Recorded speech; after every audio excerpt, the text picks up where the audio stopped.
Good evening. I'm Peter Zaleski, Professor of Economics here at Villanova, and it's my pleasure to welcome you to tonight's lecture by Walter Williams, George Mason University. Before we begin, I should take a moment to recognize the people who made today's event possible. First off, for providing the funding for tonight's event, we are grateful to the Villanova School of Business, Dean Kevin Clark, the College of Arts and Sciences, Dean Jean Ann Linney, the Department of Economics, Len Mao, Department Chair, the Department of Civil and Environmental Engineering, Ronald Chatterton, Department Chair, and Matthew Ryan Center, Colin Sheen, Director.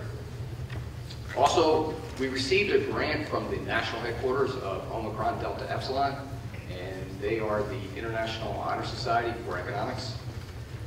And I'd like to send out a special thank you to the Villanova Students for Liberty. They're headed by Matthew Oranges and Venus Avellino. And the Students for Liberty, those are the gentlemen out there passing out the programs, greeting you as you came into the Villanova room. Also, I'd like to thank them too for their financial support. They picked up the tab for the printed programs for tonight's talk, so thank you for that. I have one more person to thank, and it's a very important person. Way back, this is last summer, this past summer, August 11th, I get an email out of the blue from someone I'd never met before. And this person, she introduced herself and said, hey, I'm thinking about bringing Walter Williams to campus for a lecture. Do you think there's any interest in the economics department for this? Make a long story short, here we are. And so, suffice it to say, without the just unimaginable, tremendous amount of initiative shown by Andrea Welker of the Department of Civil and Environmental Engineering, this whole evening just would not have even taken place. And so I'd like to thank her for having gotten the ball rolling. And so it is my pleasure to turn the microphone over now to Dr. Andrea Welker, who will introduce tonight's speaker. Thank you.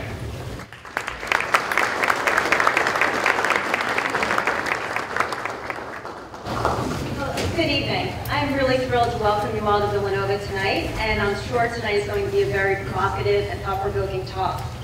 When I reflected on what brought us here today, I realized that it was, at its core, about two people who are willing to take a risk. Me for reaching out to Dr. Williams out of the blue, and him for agreeing to meet me, even though he didn't know me from Adam. And when I thought about this some more, I realized that this willingness to trust others and this belief in the people being the ultimate resource, to use Julian Simon's terms, is really one of the things that unites people who love liberty. And so with that frame of mind, I invite you to listen carefully to Dr. Williams discuss the legitimate role of government in a free society.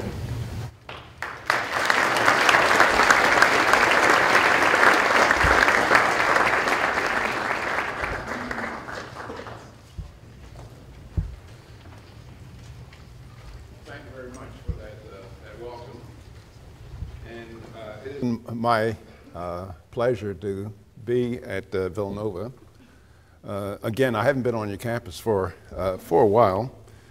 Back in the, I guess the late 80s, I used to come here almost every night to the library to do research on the book that I was working on at the time called South Africa's War Against Capitalism. Anyway, I'm pleased to be here again. And now the topic of my talk tonight, or the title is The Legitimate Role of Government in a Free Society. And those of you in the back, there's seats up here. You want to see? Now, in the course of my comments, I'm going to say many things that will break with conventional wisdom on a whole range of topics. I'm going to say things that might appear mean, insensitive, and politically incorrect. To the extent that is true, you should feel free to raise any kind of question you want during the question-answer period. You don't have to feel as though you owe me any undue courtesy because I'm your guest. Raise hard questions. Don't worry about insulting me. I am uninsultable. The only way you could possibly insult me is to suggest that even though I've been living 1/3 of the time our country has been in existence, that I'm not pretty good in basketball. And that's a matter of ethnic pride that I take seriously. The primary justification for the growth of government far beyond what the founders envisioned for us is to promote fairness and justice. Well, that's a worthy goal, but at the same time we might ask, well, what is fairness and justice? What is the legitimate role of government in a free society? Let me spend just a few minutes discussing what the founders of our nation saw as the legitimate role of the federal government. And to do that, let's turn to the book that they gave us, or the rule book that they gave us, namely the United States Constitution. Most of what the founders saw as the legitimate role for the federal government is found in Article 1, Section 8 of the United States Constitution. And let me just briefly quote sections thereof. It says, Congress shall have the power to lay and collect taxes, duties, imposts, and excises, to pay the debts, and provide for the common defense and the general welfare of the United States. In Article 1, Section 8 of the Constitution, they had the power to borrow money on the credit of the United States, to regulate commerce with foreign nations and among several states and with Indian tribes. They're also authorized to coin money, establish post office and post roads, to raise and support armies. The framers of the Constitution granted Congress taxing and spending power for these and a few other activities. Now, nowhere in the Constitution can we find authority for Congress to tax and spend for up to 3/4 of what Congress taxes and spends for today. That is, there's no constitutional authority for farm subsidies, bank bailouts, food stamps, Medicare, Social Security, and a host of other things that the United States Congress does. I think that we can safely say that we made a significant departure from the constitutional principles of individual freedom and its main ingredient, limited government. We made a significant departure from the ideas and principles that made us a rich nation in the first place. Now, these principles of freedom were embodied in our nation through the combined institutions of private ownership of property and free enterprise. Now, you know, some people will say, well, you know, Williams is being kind of narrow about the Constitution, because you'll hear some lawyers will tell you, well, the Constitution is a living document. Well, anybody who says the Constitution is a living document is at the same time saying we do not have a Constitution at all. Because for the rules of the game to mean anything, they must be fixed. Now, the framers gave us ways to amend the Constitution, namely through Article 5, but when somebody says we have a living Constitution, it's like saying that we don't have a Constitution. For example, how many of you would like to play me poker tonight and the rules be living? I mean, maybe under certain circumstances, my 2 pair can beat your 3 of a kind. So for the rules to mean anything, they must be fixed. Now, through numerous successful attacks, private property and free enterprise that the framers envisioned are mere skeletons of their past. Thomas Jefferson anticipated this when he said, and I quote him, "The natural progress of things is for government to gain ground and for liberty to yield." The best way of looking at this process of government gaining ground and liberty yielding is to look at what has happened to taxation and spending. Ladies and gentlemen, there's only one way to look at taxes. Taxes represent government claims on private property. Indeed, if government were to tax private property at 100%, it would confiscate private property. And indeed, taxes are going up. An even better measure of what government does is to look at what has happened to spending. Let's go back to the turn of the last century, or let's say 1902. Expenditures at all levels of government, federal, state, and local levels of government, totaled $1.7 billion. The average taxpayer that year paid $60 in federal, state, and local taxes. In fact, from 1787 until 1920, federal expenditures were only 3% of the GDP, except during wartime.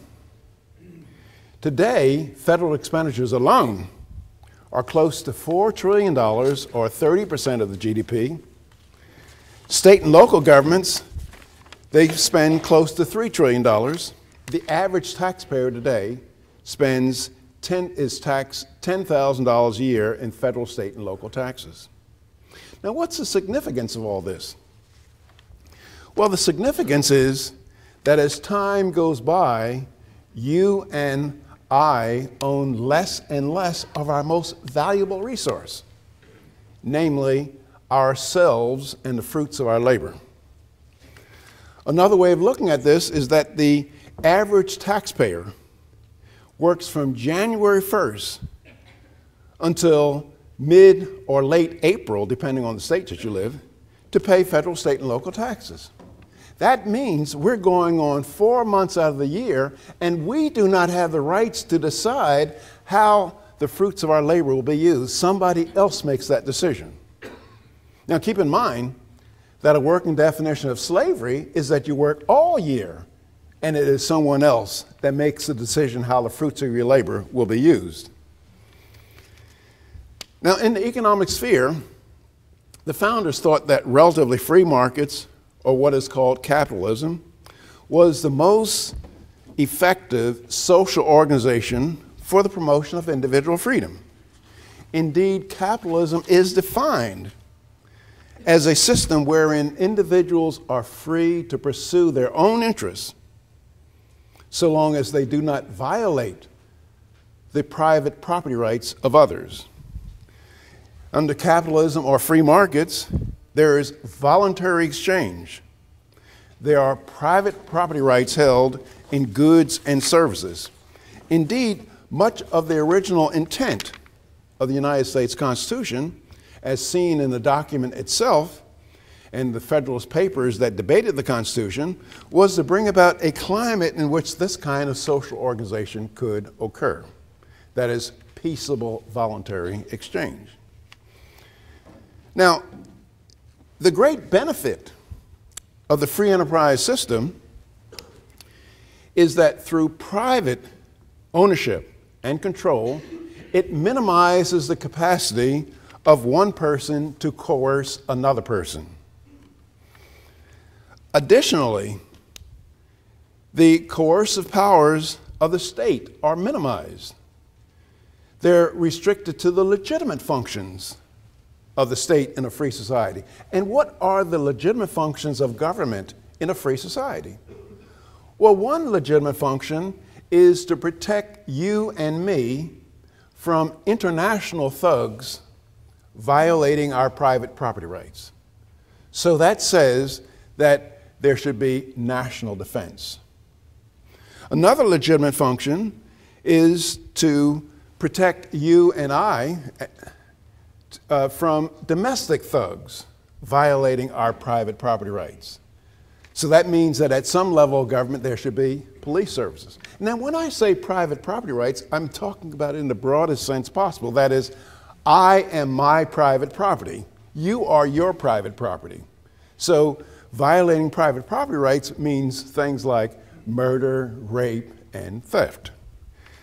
Other legitimate functions are those of enforcing constitutional order, the adjudication of disputes, and the provision of certain public goods as an economist would define them.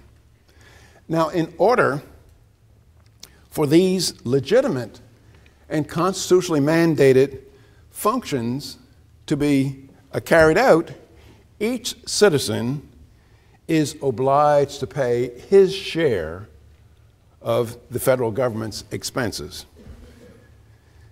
Now, for the last half century, free enterprise and what it implies has been under unrelenting attack in our country.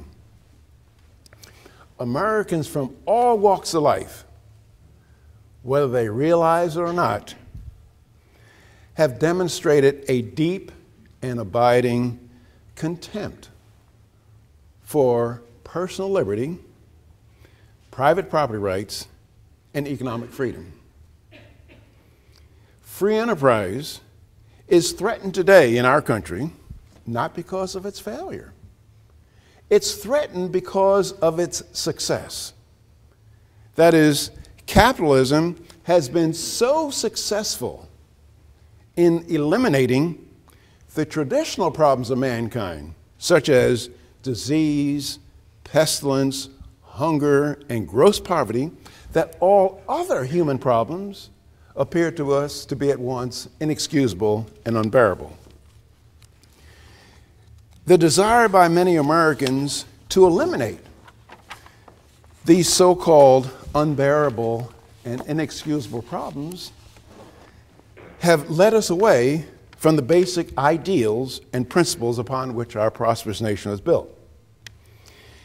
In the name of other ideals, such as equality of income, sex and race balance, affordable housing, medical care, orderly markets, consumer protection, energy conservation, just to name a few, we have abandoned many personal liberties. As a result of widespread control by our government in an effort to achieve these so-called higher objectives, we're increasingly being subordinated to the point where considerations of personal freedom are but secondary and tertiary matters. Ladies and gentlemen, I'm saying that increasingly our liberties are being treated as dirt. Now you say, well, can you explain this? Well, for example, here's a question. Suppose I write to the United States Congress and I tell them, my name is Walter Williams and I am an emancipated adult. I am capable of taking care of my own retirement needs. If I fail to do so, let me go begging or die in the streets, but stop taking money out of my Social Security, out of my pay for Social Security. How do you think that would be greeted? It'd be greeted with contempt. Here are some people telling me and you how much we should set aside out of each week's pay for retirement, and if we disagree with them, we'll go to jail. What do you think how about they're telling us how much we should set aside out of each week's pay for housing, for food, for education? If they did that, then we would definitely say that's tyranny. So what's the difference? So this is what I mean when our liberties are increasingly being treated as dirt. Now, the ultimate end to this process is totalitarianism, which is nothing more than a reduced form of servitude. Now, I'm not saying that we are a totalitarian nation yet. But if you ask the question, which way are we headed, tiny steps at a time, are we headed towards more personal liberty, or are we headed to more government control over our lives? It'd have to be unambiguously the latter. Now remember, if you take tiny steps towards any goal, it's just a matter of when you're going to get to that goal. Or as the great philosopher David Hume said, it is seldom that liberty of any kind is taken or is lost all at once. It's always lost bit by bit. Or my late colleague Leonard Read, the founder of the Foundation for Economic Education, he put it even better. He said that if you wanted to take liberty away from Americans, you had to know how to cook a frog. And Leonard Read said, you cannot cook a frog by putting on a pot of boiling water and then throwing the frog in the water, because the frog's reflex is so quick that as soon as his feet hit the boiling water, he'd hop away and be free. Leonard Read said the way to cook a frog is to put on a pot of cold water, put the frog in the water, and heat it up bit by bit. And by the time the frog realized he was being cooked, it was too late. That's the same thing with Americans. If anybody came over here talking about taking away all of our liberties all at once, we would righteously rebel. But they can talk about taking away our liberties bit by bit.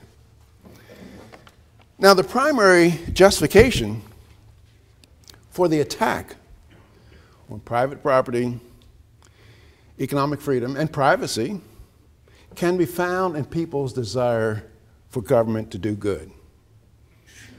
We all say things like, government should care for the poor.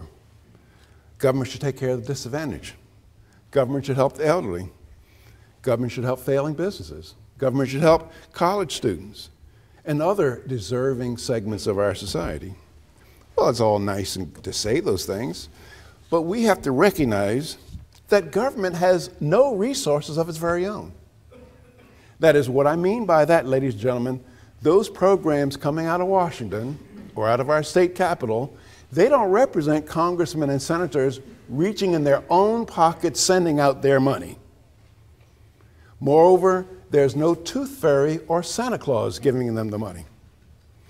So when you recognize that government has no resources of its very own, that forces you to recognize that the only way the government can give one American citizen $1 is to first, through intimidation, threats, and coercion, confiscate that dollar from some other American.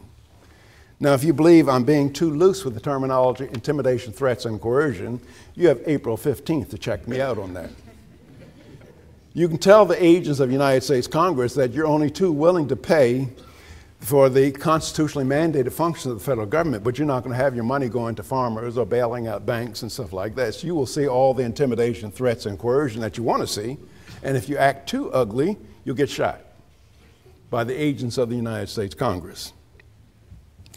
Now, we Americans, we support government doing things that if a person did the identical thing privately, we would roundly condemn that person as an ordinary, low-down, despicable thief. Let me give you an example of that.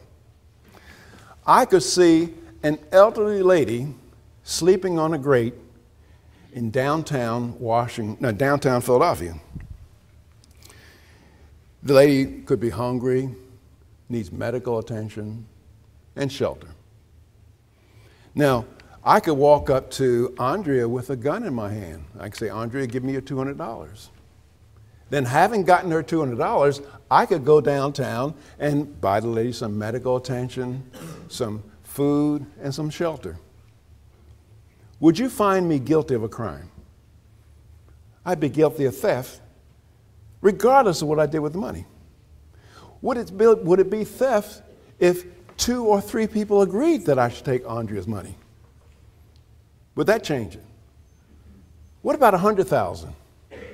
What about 3 or 4 million agreed that I should take the money? It's still theft, because what is theft? Theft is taking the rightful property of one person and giving it to another to whom it does not belong. Now, you say, Williams, well, it's legal. Well, moral people cannot depend on legality alone to guide them. That is because there are many things in this world that are legal, but clearly immoral. That is, slavery was legal. Did that make it moral? The Nazi persecution of the Jews, Stalinist purges, they were legal. But did that make it moral? So the moral question that we're confronted with is there a moral case for taking by force the property of one person and giving it to another to whom it does not belong? Now, I have not come up with a moral case for that. Now, what the government does, as I said earlier, you and I would get arrested for doing the same thing. It's just the only difference between what the government does is when they take, when they take money, they call it welfare. It's just a matter of legality. And so we have to ask ourselves the question, should one person be forcibly used to serve the purposes of another? Is that moral? To forcibly use one person to serve the purposes of another?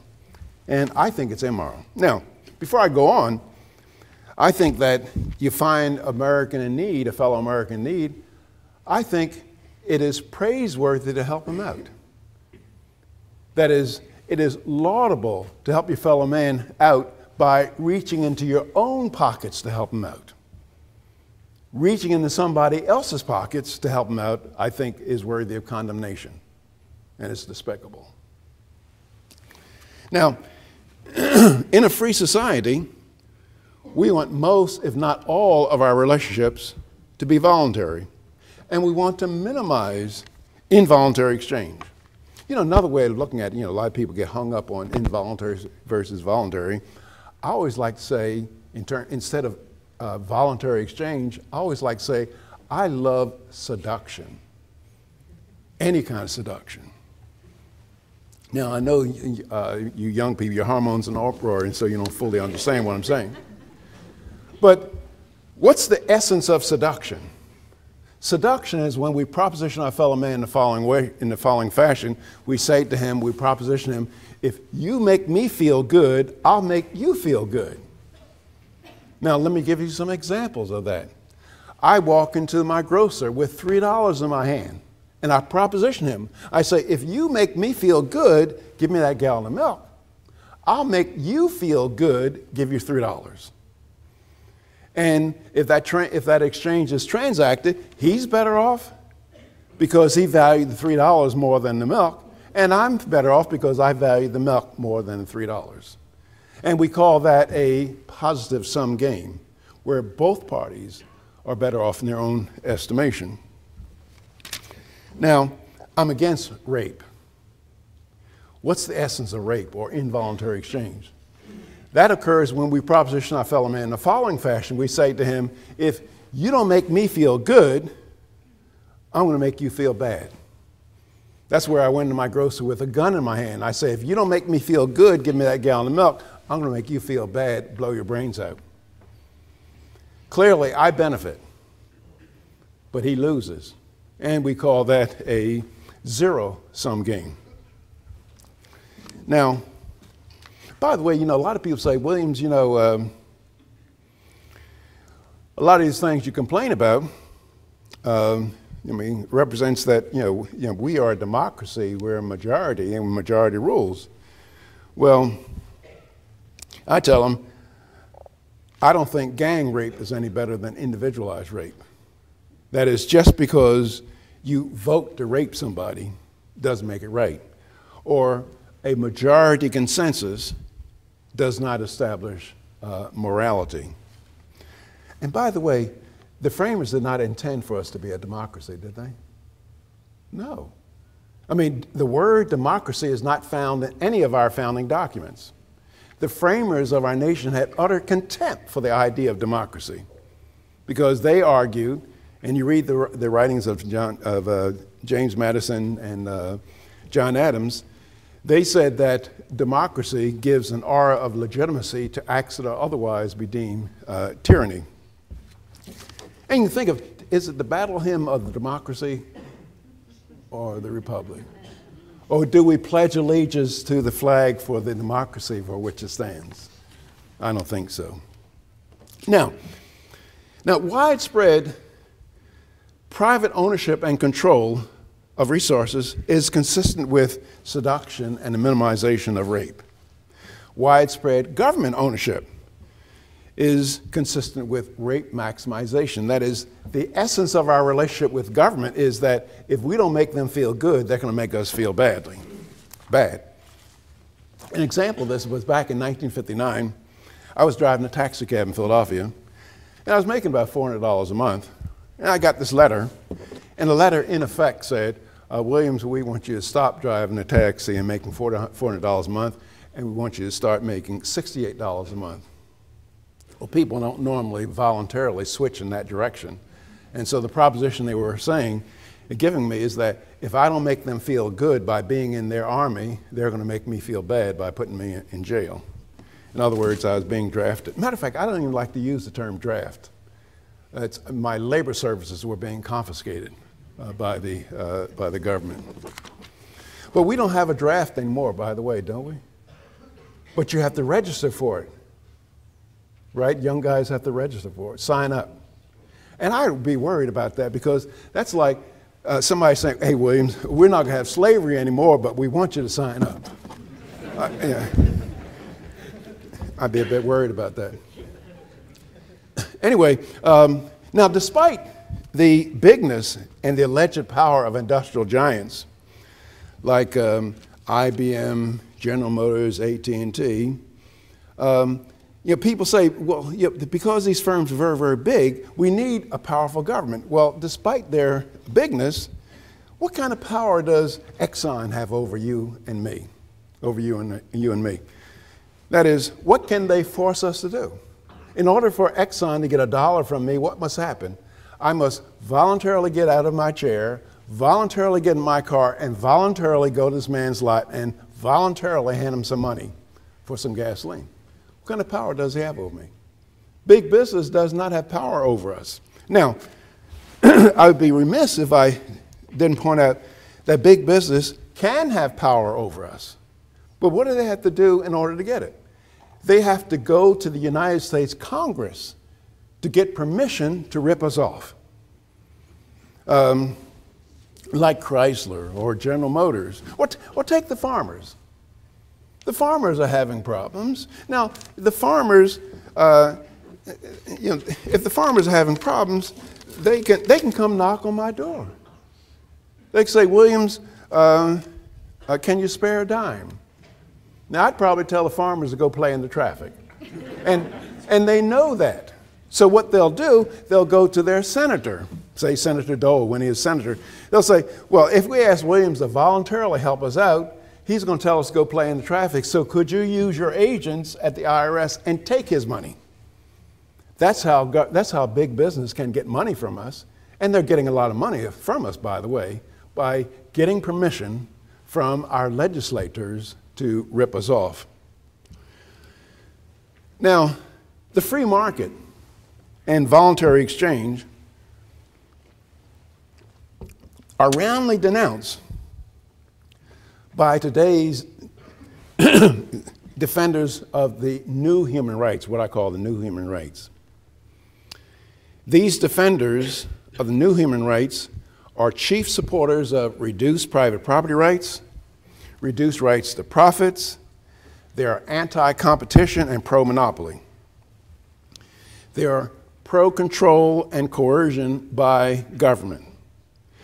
And these people in our country and around the world, they believe that they have more intelligence and superior wisdom to the masses, and they believe that they have been ordained to forcibly impose that wisdom on the rest of us. Now, of course, they have what they consider to be good reasons, but every tyrant that has ever lived believes what he was doing had a good reason. These people in our country and elsewhere, their plan requires the elimination or at least the attenuation of the market. Why do tyrants want to attack the market? Well, the market implies voluntary exchange. Tyrants do not trust that people acting voluntarily will do what the tyrant thinks that they ought to do. And so They want to replace the market with economic planning, industrial planning. Now, I'll give you a definition of economic planning that will last you the rest of your lives. It's a very simple definition. Economic planning is nothing more than the forcible superseding of somebody else's plan by the powerful elite. Let me give you an example of that.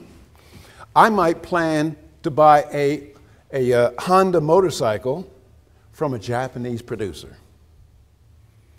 The powerful elite will say, Williams, we're going to supersede your plan through tariffs and quotas because we think you ought to buy a Harley Davidson. Or my daughter might plan to work for the hardware store guy down the street for $4 an hour. Her mother says it's okay. I say it's okay. She says it's okay. And the hardware store guy says it's okay. But the powerful elite will say, we're going to supersede that plan because it's not being transacted at the prices we think it ought to be transacted at, namely the minimum wage.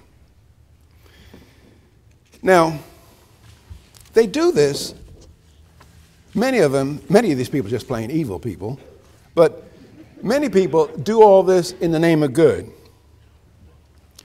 But do-gooders fail to realize that most good in the world is not done in the name of good. In other words, if you were to ask me, Williams, what human motivation gets the most wonderful things done? I would say greed. I love greed. I'm not talking about ripping off people. I'm not talking about fraud. I'm not talking about getting government handouts. I'm not talking about misrepresentation. I'm talking about people trying to get as much as they can for themselves. Let me give you an example of that because you might not have thought about it this way. Take Texas cattle ranchers this winter. They might be getting up in blizzards in the middle of the night, running down stray cows, trying to feed them, maybe getting kicked by the cows, making this personal sacrifice to make sure New Yorkers have beef on their shelves. You had Idaho potato farmers getting up in the morning, doing back-breaking work, sun beating down, and dirt underneath their fingernails, bugs biting them, making this personal sacrifice to make sure New Yorkers also have potatoes on their shelves. Now, I ask you, why do you think they're doing it? Do you think they're doing that because they love New Yorkers? They may hate New Yorkers. I'm not that wild about New Yorkers myself. But they may hate New Yorkers, but they make sure that beef and potatoes gets to New York every single day of the week. Why? Because they want more for themselves. Now I ask you, how much beef and potatoes do you think would get to New York if it all depended on human love and kindness and social justice? I'd be worried about people in New York. Now, most good things get done because of self-interest and private property rights. You know, some people say, well, Williams, you know, since you're trying to win friends and influence people, instead of saying greed, a very insensitive word like greed, why don't you say enlightened self-interest? Well, that's okay. I like greed better. Let me give you another example of the virtue of enlightened self-interest. Now, I have often said that I don't care much about future generations. And sometimes people are shocked when I say I don't care about future generations. And they're shocked and say, why? I ask, what have future generations ever done for me? I mean, some kid that's going to be born in 2050, what has he done for me? And if he has not done anything for me, how then am I obliged to do anything for him? But I point out to people, well, where I live, I have a fairly nice piece of property, and several years ago, I took some money and I bought seedlings for my property, you know, little trees. Now, when those trees reach their full maturity, I'll be dead. There'll be some 20, 50 kids swinging in my trees, eating my apples. Mrs. Williams, when she's been deceased for about 4 years, but she built a huge, beautiful sunroom. And that sunroom, she did it with my money, by the way. And that sunroom is going to live longer than we are. There'll be some 20, 50 kid tracking mud in my sunroom, my beautiful sunroom. Well, if you ask the question, well, why did I make a sacrifice of current consumption to produce something that's going to long outlast me, that some 20, 50 kids going to enjoy? The answer is very easy. Is that the nicer my house is, the longer it will provide housing services, what? The higher the price I get when I go to sell it. That is by pursuing my own selfish interests to maximize, and use a grown-up language, the present value of the house. I can't help but make a house available for a future generation, whether I mean to or not. Now you ask, well, would I have the same set of incentives to care for the house if the government owned it? Would I have the same set of incentives if there were a 75% transfer tax when I went to sell the house? No. Whatever weakens my private property rights interest in that house weakens my incentive to do the socially responsible thing, namely conserve on the scarce resources of our society. Before I continue, let me give you just one other example. You people look like nice people. I don't know whether you're nice at all, but you could be concerned about the extinction of various species of animals. I don't give a hoot. And it's a practical matter. I mean, because according to biologists, something like 93% of everything that has ever lived on Earth is now extinct. And I say, why getting a tizzy over 93.2, 0.5, or whatever, you know? And, you know, some people are concerned with the bald eagle becoming extinct. And I remember at the Philadelphia Zoo, I was 35 years old when I saw the first bald eagle. I was looking at the critter in the cage. And I was asking myself, could I have gone another 35 years without seeing him? And I concluded yes, but different people have different values, and I can understand it. Anyway, the point I want to make is that I was listening to NPR, this is years ago, and people were picketing the UN because they're concerned about the extinction of the great apes, or the extinction of the rhino, or extinction of the giraffe. And they're forming, Ducks Unlimited, Save the Whale clubs, things like this. So I wrote down this list of animals that the people are concerned with, and they were in a tizzy over. So I wrote down another list of animals that are very valuable to us. And I said, how come people are not marching for the pig? How come they're not forming Save the Cow clubs, Save the Sheep clubs? Well, what's the essential difference between these two lists of animals? Well, in one list of animals, cows, pigs, and sheep, they belong to somebody. Somebody's personal private wealth is at stake. With whales and gorillas and elephants, they don't belong to anybody. Nobody's personal private wealth is at stake. So the issue, or my suggestion to you, is that if you're concerned about the extinction of various animals, you should try to privatize them.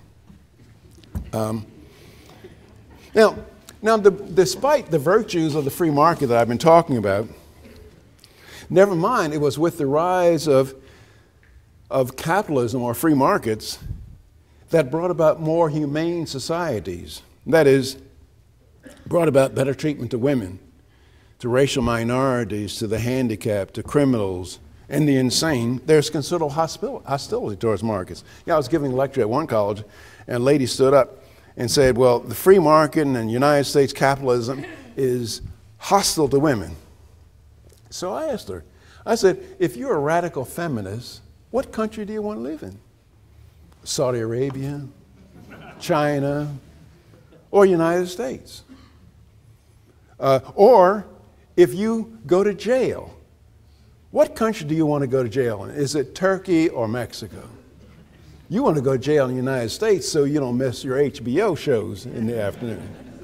That is, And it's a whole nother lecture, but the rise of capitalism brought about a more humane society, because prior to the rise of capitalism, the way to become very, very wealthy was through looting, plundering, and enslaving your fellow man. With the rise of capitalism, it became possible to accumulate great wealth by serving your fellow man, by producing things your fellow man wanted, by pleasing your fellow man. And many people say, well, capitalism doesn't work, or free markets doesn't work. Well, I think one of the reasons why it doesn't work, many times, is because it's not allowed to work.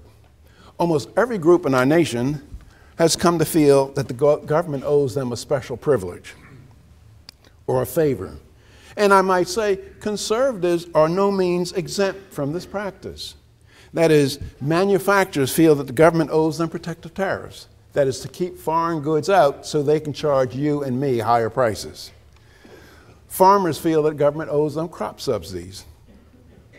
Organized labor feels that government should keep their jobs protected from those who are not union members. Intellectuals, college professors, feel that government should give them funds to do research.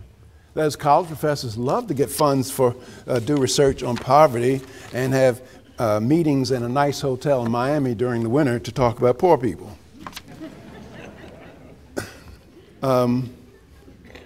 Conservatives rail against food stamps. They rail against aid to families of dependent children, legal aid, but they come out in support for aid to dependent farmers, aid to dependent banks, and aid to dependent motorcycle companies. As such, conservatives very often don't have a moral leg to stand on. They just prove that it's a matter of whose ox is being gored. That is, conservatives as well as liberals, Republicans as well as Democrats, they prove H.L. Mencken's definition of an election quite correct. For those of you who have forgotten, H.L. Mencken was he was a political satirist, and he worked for the Baltimore Sun. And somebody asked H.L. Mencken to give the definition of an election. And H.L. Mencken replied, not quoting him, he said, "Government is a broker in pillage, and every election is an advance auction on the sale of stolen goods." To the extent that H.L. Mencken is correct, we've identified our problem as a nation. That is, many of us will blame politicians for our problems.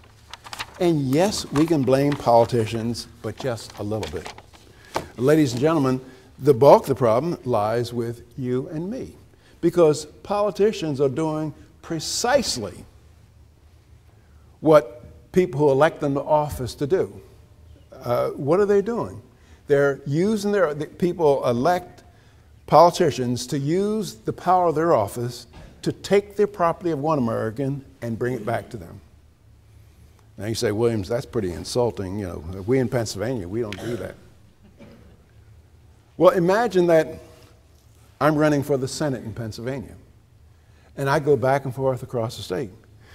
And I say, my fellow Pennsylvanians, I've read the United States Constitution. I know what's in Article 1, Section 8 of the United States Constitution, and if it's not there, the federal government cannot do it. So, therefore, do not expect, if you elect me to office, do not expect for me to bring back highway construction funds. It's not in the Constitution.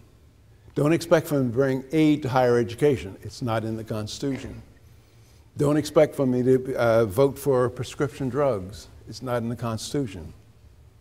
Do you think the citizens of Pennsylvania would elect me to the Senate? No, they wouldn't.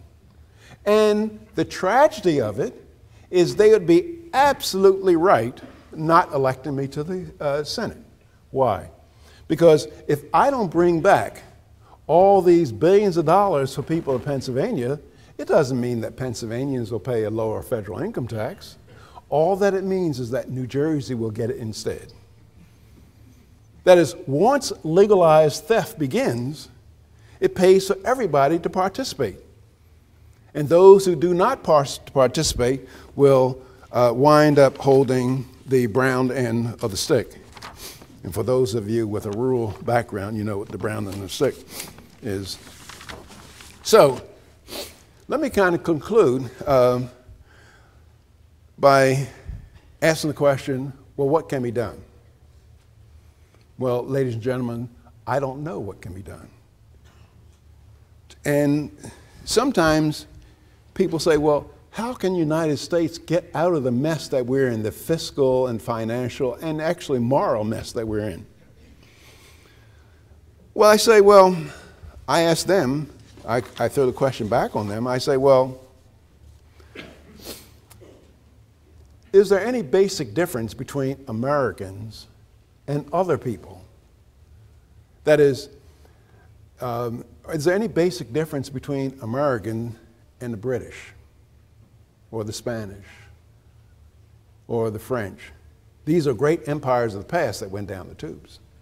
I mean, at Queen Victoria's Jubilee in 1887, I believe, if someone had suggested that Great Britain would become a third-rate nation, challenged on the high seas by a sixth-rate nation such as Argentina, and almost lose, you would have been put into the insane asylum. It was inconceivable that Great Britain would, the mightiest nation on the face of the earth, would ever go down the tubes. Matter of fact, people who say that the sun never set on the British Empire. You know why they said that? One guy said the reason that the sun never set on the British Empire is because God couldn't trust the British in the dark. So, but I think if the founders were to come back today, they'd be disappointed in the Americans. They'd be disappointed in our choice to accept what we see as safety in exchange for liberty. But I'd also say the only optimistic note that I see, I'd say that it's not too late for us to wake up and do something about the erosion of our liberties. You know, one of the great things about our country is that we've never done the wrong thing for a long time. We've managed to get our act together. But I think that we have to get about the task of putting government back to what the framers intended for it to be before we lose our liberty to do so. Thank you very much, and I'll entertain any questions. Here at Villanova. I really appreciate you being here with us today, and especially because you have actually made conservatism look moderate on campus with your rendition of very hardcore libertarianism. I'd like to bring us back to the question of the founders and their principles. And I'm reminded of Lincoln and the Peoria Address, who thought he was going back to the founding to reestablish the principles of Washington, Madison, Jefferson, and so on. When he criticized Stephen Douglas, because he said that Douglas was striking at the heart of what America meant when he brought forth the idea of self-interest as a fundamental basis of what it meant to be an American. And Lincoln said, you know, that's when you criticize the Declaration of Independence and insist there's no just principle of action but self-interest, then that is no longer America as we know it. Because what we have to emphasize instead is that the very foundation of liberty rests in a central idea. It has to do with interest, you can call it self-interest if you will, but that self-interest is always defined with a moral foundation. Madison also said this in a letter, I believe it was to Monroe, when he said, yeah, we can talk about interest and the relationship of interest to justice, but he said, it doesn't have any bearing unless you qualify interest with every necessary moral ingredient. And that moral ingredient has to do with the idea of recognizing other human beings as human beings and treating them as such. So there's a real positive moral component, I think, at the basis of liberty in America. And I wondered if you would speak to that. I don't, I don't think that anybody would say, I don't believe you would say, that it's okay for the government to forcibly use one person to serve the purposes of another. Because indeed, that's the ultimate, that's what slavery, in fact, was, the forcible use of one person to serve the purpose of another. And so what we're talking about is degrees of that. Yeah. And I think that even before we got to where we were, Americans are the most generous people on the face of this earth. And that is, our country does, we can be quite proud of our fellow Americans, we do 80% of all world giving. And this was a characteristic of us noted way back in 1840 when Alexis de Tocqueville came here to do a study on prisons, and he went back to France and wrote Democracy in America, and where he was giving lectures in France saying, those Americans just love committees. Somebody's barn burns down, they have a committee. Somebody becomes widowed. You're talking about the generous spirit of the American people. Now, I think that for Christians among us, we should recognize that when God gave Moses the commandment, thou shalt not steal, I'm pretty sure he did not mean that thou shalt not steal unless you got a majority vote in Congress. And that's what we're doing. We're taking by force what belongs to one person, and I don't consider that moral at all. I actually agree with you on that. Yeah. I just like to... And then we'll give somebody else a chance, but I just like you quoted Madison, and I have a quote from Madison. And Madison is the acknowledged father of the Constitution, so he ought to know what's in it. Now, in 1794, Congress appropriated $15,000 to help some French refugees. And James Madison, stood on the floor of the House irate. And he said, I'm quoting here, I cannot undertake to lay my finger on that article of the Constitution which granted a right to Congress of expending on the objects of benevolence the money of their constituents. Now, if you look at the federal budget today, 2/3 to 3/4 of it is spent on the objects of benevolence. And then also, Madison and others said, Jefferson said as well, that Congress there's no legitimate power for them to engage in charity.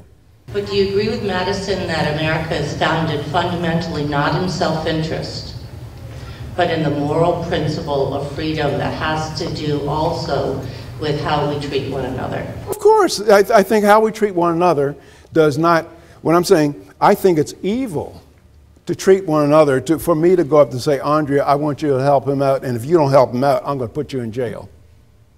If you don't willingly give up your money, I'm going to put you in jail. I think that's not treating our fellow man very well. Another question. I was reading an article today and he had a whole piece about how America's not a free No, it's not. and yeah, I just wanted to know, you used the word capitalism, you used the word free market. And you talked about semantic confusion, both those things. I think you went around that a lot of the service and that's the sort of outside American capitalism and capitalism. And the reason he wrote this article was because people like capitalism would, these kind of models. And he wanted to make sure that he done he created more into what was slavery. Yeah, and you're absolutely right. And I was using those terms interchangeably, but I guess we're a socialist nation. He said corporatism specifically. Well, corporatism, that's another way of putting it. That's like Mussolini. Yeah. And by the way, if you read, I have an article on my webpage, it's walterewilliams.com, and it's called The Great Myths of the Great Depression. And people like Mussolini praise Roosevelt on the kind of corporatism that he was promoting. And also he got compliments from the Nazi newspapers for the kind of things that he was doing in the United States. And it's kind of interesting when you think of this is, I'm taking your question a little bit further than what you asked, but if you think about it, what government's doing in our country, we went from 1787 until 1930, when during that interval we had depressions and recessions. They used to call them panics. And nobody thought that the federal government ought to intervene and take care of things, to fix things up. It wasn't until the Hoover administration, then followed by the Roosevelt administration, that decided to fix things up. And they created a set of circumstances whereby they turned what would have been a 2 or 3 year sharp downturn in the economy to an affair that had lasted for 12 years. They made things worse than they otherwise would be. And we're doing the same thing now with the stimulus package and things like this. So I think it's very, very important for us to recognize that we've moved away from a free market system. As a matter of fact, in terms of the index of economic freedom, I believe that we're 9th or 10th in the world. We've been slipping down for a number of years. Yes? I'm a freshman business student here at Villanova, and my question for you is concerning your view towards poverty. When you said you're unwilling to depend on human love and kindness to provide you with potatoes and meat, but then why are you willing to depend on human love and kindness to provide for the sake of our nation? I didn't mention that before. What is your policy towards Well, I think it should be charity. I think that the government handouts is it's not immoral. I mean, it's not moral. And I think that, and if you look at poor people, I think that poverty, I mean, government programs, welfare programs, have done things to poor people that, that would have been otherwise impossible to happen. For example, for black Americans, the welfare state has done to black Americans what slavery could not have done, what the harshest Jim Crow laws could not have done, namely to virtually destroy the black family. And when I say that, you point out that only 30% of black kids live in two-parent families today, whereby in the 1880s and the early 1900s, up to 85% lived in two-parent families. Even during slavery, when slaves were not allowed to marry, most black kids grew up with mother and fathers in the house, much more to a greater extent today. And so the welfare state has been very destructive of the ambition of people. And I might also say that the welfare state is destructive of white people too. That is, the illegitimacy rate among blacks is around 72% now, and among whites is around 30%. And 30% was the illegitimacy rate in 1960 among blacks. And so the welfare state has been very destructive. In Sweden, which is kind of the mother of welfare states, illegitimacy is 54% in Sweden. And so I think I'm somewhat like Reverend Ike. He was a minister, a lot of fun. But he says the best thing you can do for poor people is not join them.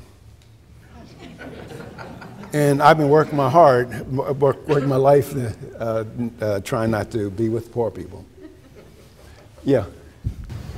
Hi, Dr. Williams. I'm an admirer of your work and inclined to agree with most of what you say, but I have one hesitation, and it's not about something you said here tonight, but something you wrote a long time ago that I read in an article about don't confuse what is with what should be, wherein you said, normative statements are excellent tools for tricking others into doing what you want them to do. I simply caution that in the process of tricking others, there's no need to trick oneself into believing that one normative statement is better or more righteous than another. And as I understand it tonight, your discussion about the legitimate role of government is nothing but a series of normative statements, as you would call them.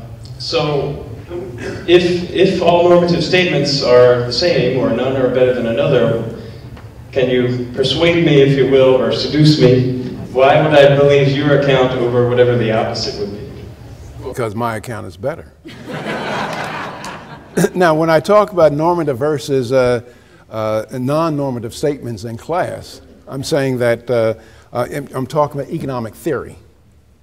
And that you should always recognize the difference between objective and subjective statements, because with subjective statements you can argue forever, but not with objective statements. And I was pointing out that, you know, for example, I was telling students, you know, a lot of people will say, oh, I just need a telephone. Well, what kind of statement is that? That's normative, isn't it? Very subject, because you have to prove to me that you need a telephone, a cell phone. And I tell the students, I say, look, George Washington managed to defeat the mightiest nation on the face of the earth, and he didn't have a cell phone, nor an automobile. So you don't really need it. And I was telling students, well, look, I'm not telling you to purge your vocabulary of needs and these normative statements, because using normative statements is a good way to trick people into doing what you think they ought to do. But in terms of economic theory, we want to keep in mind, at least in my class, that we're only talking about positive statements. Matter of fact, I tell the students the first day of class, I tell them that if you find me saying in class anything that sounds like a normative statement and I don't first say, in my opinion, you should raise your hand and say, Professor Williams, I am not taking your course to be to listen to your opinions, because your opinions are no better than those of the man in the insane asylum. You know, that is, I'm not here to proselytize. You know, I tell the students I'm not here to proselytize students, because I think that's academic dishonesty. But I love being in a forum like this, because I can make all kinds of normative statements. In my classroom, I don't. Yeah. Hi, I'm Anthony. I was wondering, how do you stop these slow steps towards Totalitarianism. Well, how do you put it into action? Well, I mean, the founders of our nation found a very good way. They just rebelled against the crown, the mightiest country on the face of the earth. They just rebelled. Huh? So you think that we? No, I don't know. I'm just telling you what the founders did. And if you read on my website, I have a bunch of quotes about what the founders said about the right to keep and bear arms. And they said they gave us the Second Amendment not so that we could go duck or deer hunting. They explicitly said they gave us the Second Amendment, the right to keep and bear arms, to protect ourselves against the United States Congress, to protect ourselves against government. And our founders were very, very radical people. They would be very disappointed with you today, you know, how compliant we are. But see, it's more of your problem, because, as I said, I've been living 1/3 of the time our country has been in existence, and I probably won't be living another third of it. And so it's your problem, because, you know, I'll be dead when things really get bad. And I'll be looking down heaven at you guys. Robert Miller, I'm a member of the faculty of East Law School. My question concerns government response to the financial crisis of 2007, 2008. You said a couple of times that you disapprove of bank bailouts that the government did in Farm and otherwise. One aspect of most financial crises in which financial institutions are fail on a large scale is the sharp contraction of the money supply. Even libertarians like Milton Friedman think that the government should have a role in controlling the money supply. So my question is, if you had controlled the Federal Reserve, or you controlled fiscal policy in 2007, 2008, responding to the financial crisis, especially worried about the sharp contraction of the money supply, what would you have done? Well, I wouldn't have done what they did. I mean, we had what is it, QE1 and QE2, and this quantitative easing of money, which in other words is counterfeiting. Matter of fact, I've often suggested to people, if you're ever on trial, you're ever in front of a judge charged with counterfeiting, just tell him that you were engaging in monetary policy. But I think that companies failing, failing is just as important as success in a market. Making profits and making losses. I mean, they act as signals. Now, a lot of the problems that the financial institutions had, they were a direct result of Congress, particularly the Community Reinvestment Act, forcing lending and financial institutions to grant mortgages to people that they otherwise would not grant mortgages to. And all the problems, the secondary problems that arose with that. And I think that the idea that some companies are just too big to fail, that's a mistake. I think that there are several theories that you can look at failure. You can look at one as being the domino effect. That's the idea that, well, gee, if we let all these places fail, they will all go, knock each other down like dominoes. But there's probably really a popcorn effect. That is where you heat popcorn and you see one kernel popping does not make all the others pop. It's the heat that's making them pop. And so we were looking at the problem incorrectly, I believe. And then if you look at the Federal Reserve, and they're in charge of handling the money since 1913 with the Federal Reserve Act. And I was just saying to this evening, prior to talk, that if you look at the Federal Reserve Act and you say, well, let's look at bank failures before and after, there were a greater number after the Federal Reserve Act, and price stability was greater before the Federal Reserve Act. And if you look at the Great Depression, again, that was precipitated by the Federal Reserve, inappropriate monetary policy, that Milton Friedman and Anna Schwartz wrote about. So, yeah, and... Thank you for coming out tonight. Just a quick question. Forget Congress or anything. If you were president, what tax laws would you do, impose, or change to get to this free society? Well, probably if I were fortunate enough to become president, and a lot of people recommend that or they say, well, gee, Williams, why don't you throw your hat in the political ring? And I tell people, well, look, I'm very flattered by that, but in order to become president or get to higher political office in this country, I would have to somehow rise above principle and do the right thing. And I'm not ready for such a heady track. But there are a number of things. Spending is authorized by Congress. Only Congress can tax and spend, according to the Constitution. But a president does have the power. Like, I think one of the things that I would propose to the incoming president is to repeal every single executive order that is fully within the power of the president. And there are many executive orders that are raising havoc with our economic system and social welfare. But that's what I would do. Yeah. Hi, my dad is actually a huge fan of yours, so what I say right now might break his heart a little, but I was just curious. You talked a lot about how you really want the capital system, I think, to be less limited, but I think if you look at any sort of history, and you study U.S. history, I'm concerned, you look at the Chicago Sugar Factory fire, and the way that regulated capitalism has really been a bad thing. I don't know, how would you respond to that? Because if you look at the way, even the way colonialism, imperialism, and capitalism have really lacked the developed countries in a lot worse of a state than the people who I think your observations are exactly wrong. And let me tell you, look, if you say, well, what people are the richest people on the face of this earth? It's people who live, I mean, if you made a continuum, you say, look, let's rank countries according to whether they're at the free market end of the economic spectrum, towards the capitalist end, or towards the socialism end. You rank countries according to the economic system.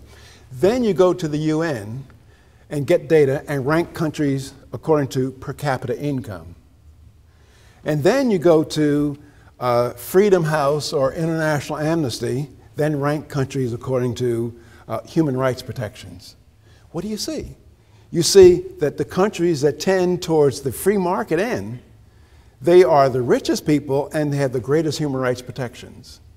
The countries towards the communist or socialist end, they are the poorest countries with the fewest human rights protections. And so yeah, you know, capitalism is no utopia. I mean, we're going to have to wait until we go to heaven to get into a utopia. But if you say, what's the best system on earth? It turns out that it's the free market system or systems that tend towards capitalism.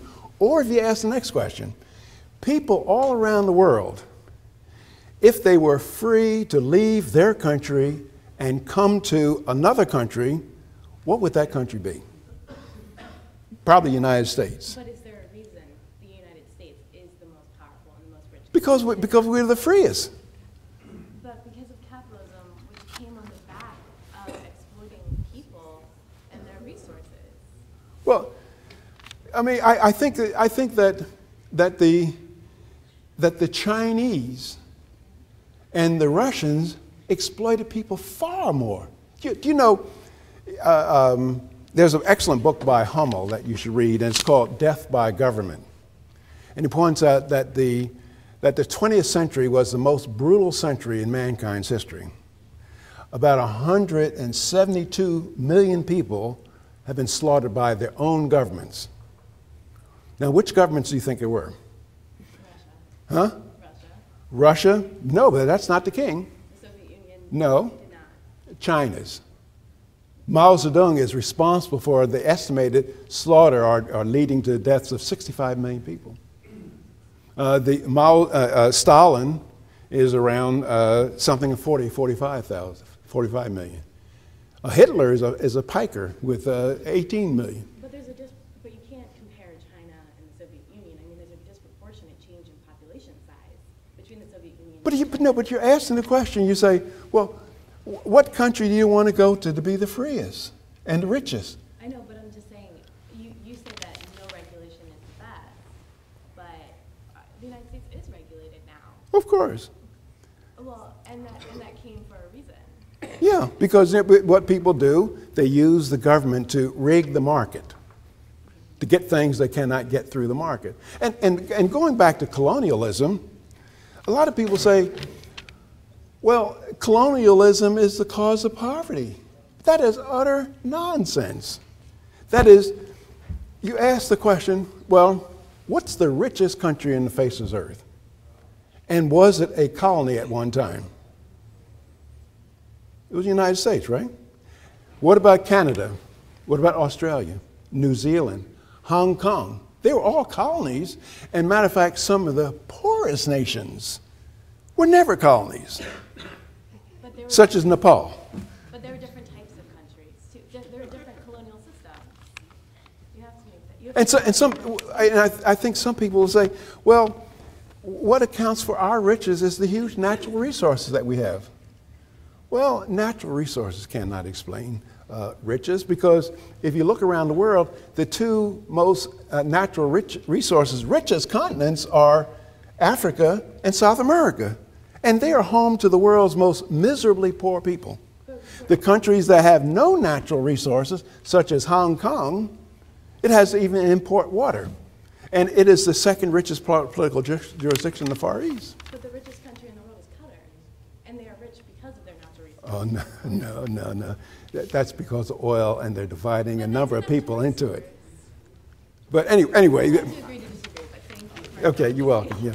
Okay, we have 2 more questions, or 3 more, and then we have to quit. Yeah.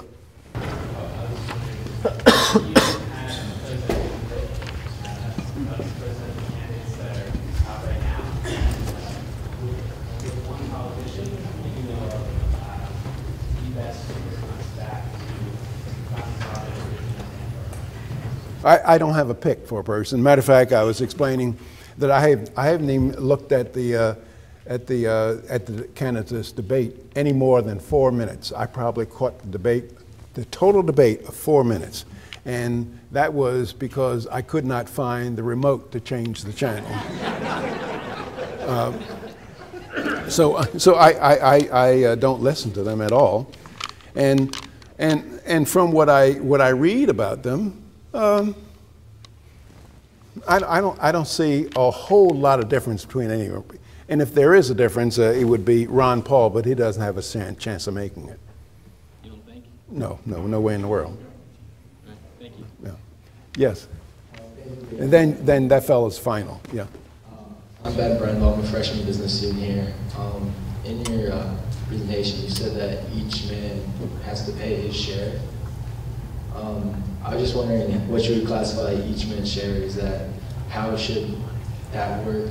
Should the more wealthy pay more and the less wealthy pay less, or what is your opinion on that? And number of people into the federal budget and send out a check of equal size. Because, and you say, well, you take a person, a very, very wealthy person, who pays $1 million a year in taxes, federal taxes. What is he getting that a person who only pays $5,000, what is he getting? Nothing, and so why should he be paying so much? Well, yes, I think so. What you might say, taxes represent the cost of government. It's the price of government. Would you charge a wealthy person, let's say going away from government, would you charge them a higher price for gasoline or for a suit or for a car? Would you base his price? Pardon me? You can't really compare government to gasoline. I think you realize we do need government. Yeah. I mean, you can't live without gasoline. Right. And but the government has a responsibility to each individual person. And if someone is better off, the government doesn't need to help them out as much as someone else. But I know, but the government should not be in the business, at least according to the Constitution of the United States, should not be in the business of helping anybody out. The government should, it should enforce the rules of the game. It's like an umpire at a football game, the ref at a football game. Should he help out any team, or should he call the rules? Should he say, hey, the Eagles had a bad year this year, and they're playing the New York Giants. Well, I'm not going to, I'm not going to call that too much against the Eagles because they had a bad year. I mean, you would have contempt for a ref like that, wouldn't you? Well, that's what government is. The government is the empire. No, it's the umpire. Its job is enforcing the rules of the game, unbiased the rules of the game. Yeah. My name is Steve Well. I'm a senior accounting major.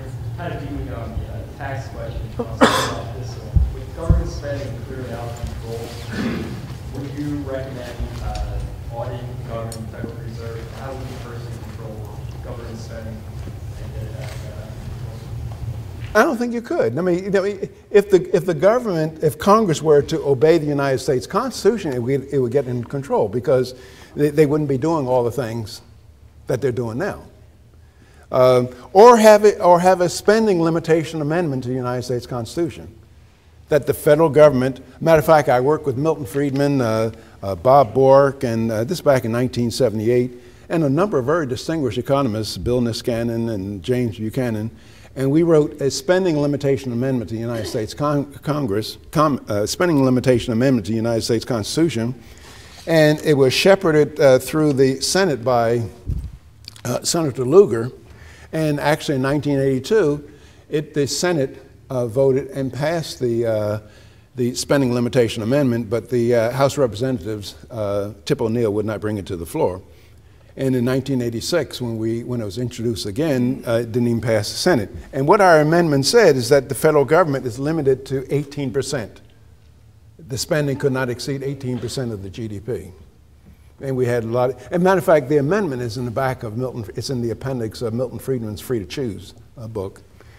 And a lot of people were asking me, or some news people were asking me during some of the news press conferences we had, because I was pushing for a 10% limit on federal spending. And so one news guy asked me, well, how come you say a 10%? And I said, well, if 10% is good enough for the Baptist Church, it ought to be good enough for the United States Congress. That was my vision of it. Look, folks, thank you very much for coming out. Thank you.